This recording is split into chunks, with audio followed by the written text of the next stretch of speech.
That's going to get us in the mood. Okay. All right, so Coos. Yes. It's good to be here with you. So, like I mentioned, this is just a quick podcast for all of Gerard's good friends. Gerard. It's difficult for you to talk. Yeah, it's definitely difficult for American tongues to speak Dutch names sometimes. But would you mind introducing yourself just a couple minutes? I'm Coos. I live in the Netherlands. I'm born in Amsterdam. And I was starting collecting like 20 years ago. Mm-hmm. My main goal was doing bingo pinballs.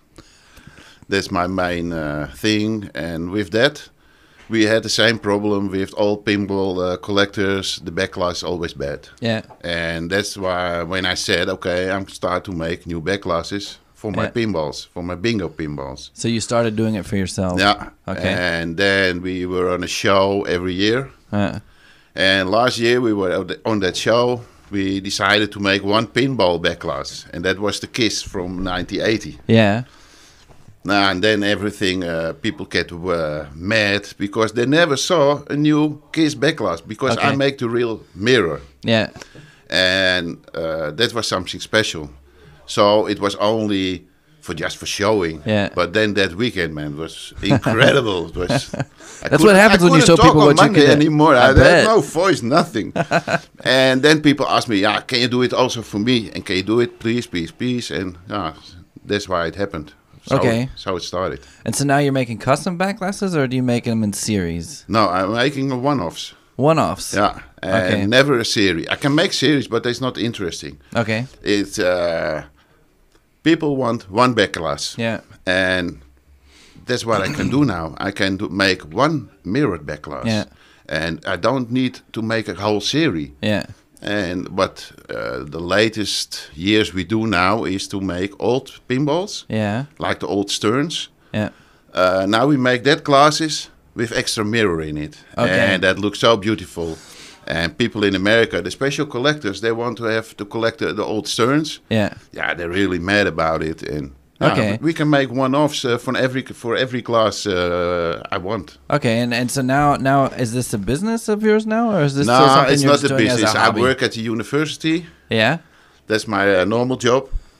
And it costs me more and more time. Yeah. But it's not a real business. I'm not advertising. I'm not have a shop or things like that.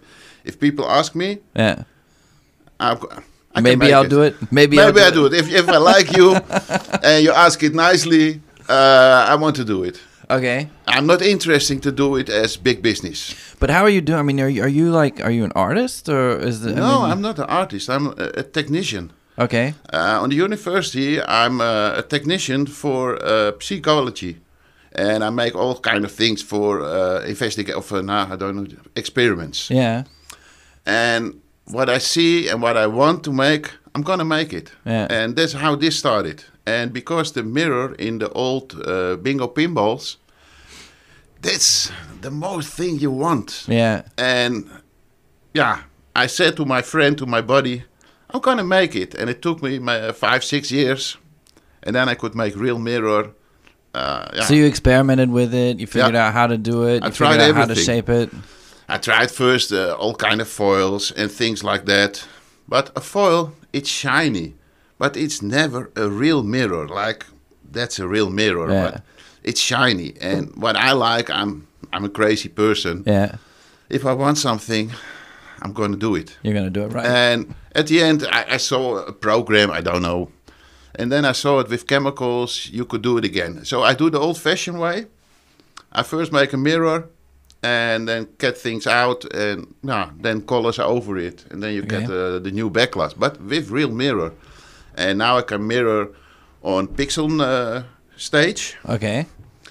And every dot is a real mirror. Really? Yeah. So is this something you've just like developed over time? Can other people do this, or did you learn? Yeah. Did you learn something you didn't know how to do before? Is that how this happened?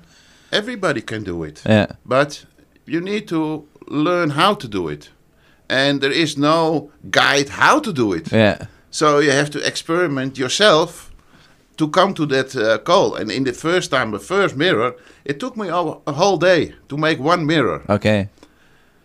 And then it was not even shiny, even bright. It was a little brown, but you were happy. It was the first mirror, and over the years, I perfected my process. Okay. Yeah, how long does it take you to make one? I mean, if I said I got a Star Trek Next Generation, I need please, can you please do it? Oh yeah. If I ask nicely. Now what I do now, I can mirror, and I'm not mirroring one glass a day because that's not interesting. Because then I'm more cleaning and preparing, and so most of the time a few glasses. And then I started my process, and the real mirror maybe takes 10 minutes to make the mirror, but it's a whole process before and after cleaning and things like that. So it's difficult to really point out how much time it cost. Only to make the mirror is quickly. But all the things around it. Yeah, of course, the preparation and everything. Okay, and just on a side note, you were born in Amsterdam. You still live in Amsterdam? No, I'm just living outside now. Okay. Because Amsterdam is a nice city, but not if you have a family. Absolutely, but I was going to say, it's Amsterdam's one of those cities you rarely meet somebody who's from Amsterdam in Amsterdam. I know a lot of people who were born there, a lot of people who still live there, but you've been in and around Amsterdam your entire life, right? And because that's one of the cities that I've been all over the world, every continent that has cities on it, and I've been to most of the cities. And Amsterdam's one of those cities for me. It's been there really forever, as far as commerce as goes. As far as trading, the world is concerned, it's always been one of those hubs of the world. It's a nice city, but same like me. When you start a family and you get little children, you don't want to have your children grow up in Amsterdam. Yeah. Because there is no space for them, and so that's most people. They go just around, just outside the city, to Haarlem. Buy a house there. Haarlem. I live in Purmerend. Okay. And you got Almere. You got all cities around Amsterdam, and there you can have. I have a normal house now. My kids could play outside. There are no cars and things like that. So that's nice when you're a young family. If I didn't have kids, I was still living in Amsterdam. Who knows what you would be doing then? When my first one was born, we saw the problem we had when we were staying in Amsterdam with him. Because, I want to have him a good youth. And in Amsterdam, the neighborhood where I was living, it was not so nice. So that's why we moved from Duisburg in Germany. We moved away when our kid went to school because we were like, okay. I think most people do it. Not all, but a lot of people do it. If you have the best for your children, I think you do that kind of things. And so I bought a house in Purmerend, and we lived there already 25 years. So my children are grow up. And now you do backglasses. The oldest one is already living on his own. I have my youngest son living at home. Okay.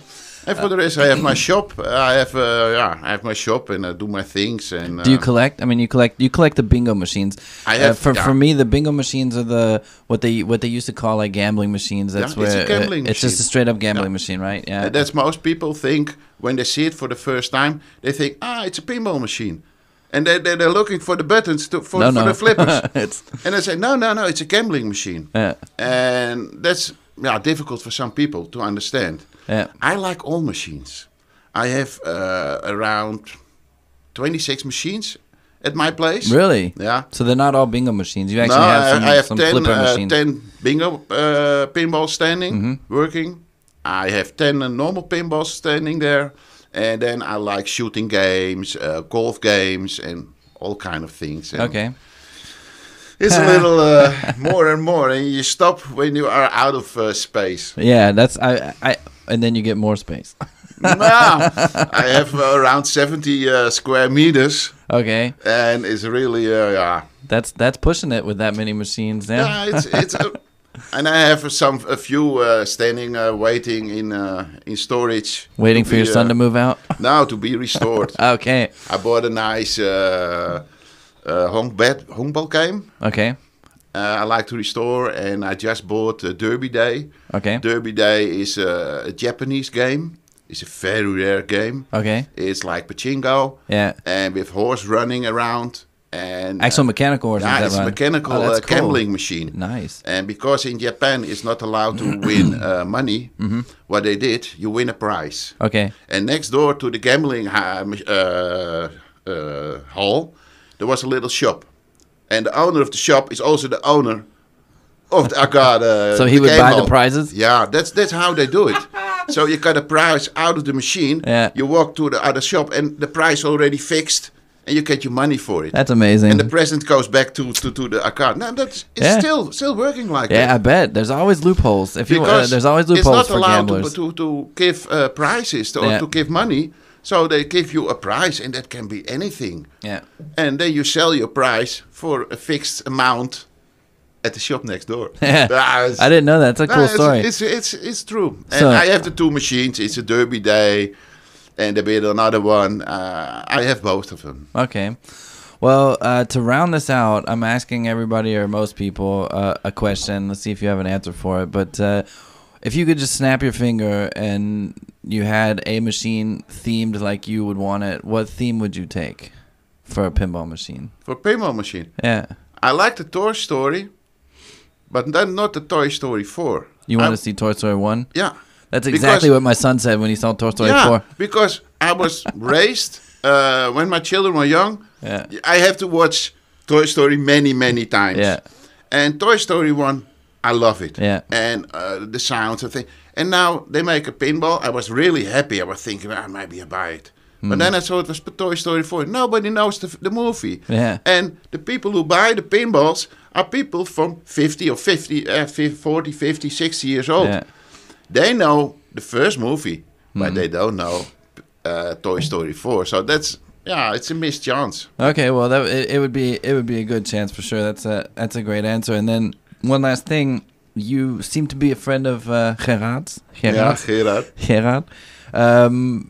Tell me a little bit about what you think about this place, the place we're in right now. Oh, I think Gerard is doing very well, and I'm really, I don't know how to call it in English, but not proud, but I think it's a big step. He did it, and I really admire what he's doing. I think it's a good thing, and it was a lot of work, and he had difficult times with the corona, COVID shit like that. But I like him because what he's doing, it needs guts to do things like that. For sure. And most people, they talk about it, but they don't do it. Yeah.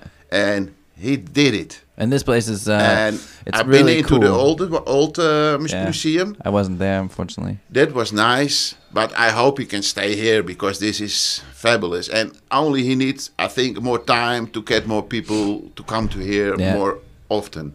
That's why we're doing the podcast. Yeah, because I hope he succeeded because I really like what he's doing. Yeah, me it's too. a pity it's in Rotterdam. Yeah, because I'm from Amsterdam, and Amsterdam and Rotterdam are not they don't like each other the too closest much. friends.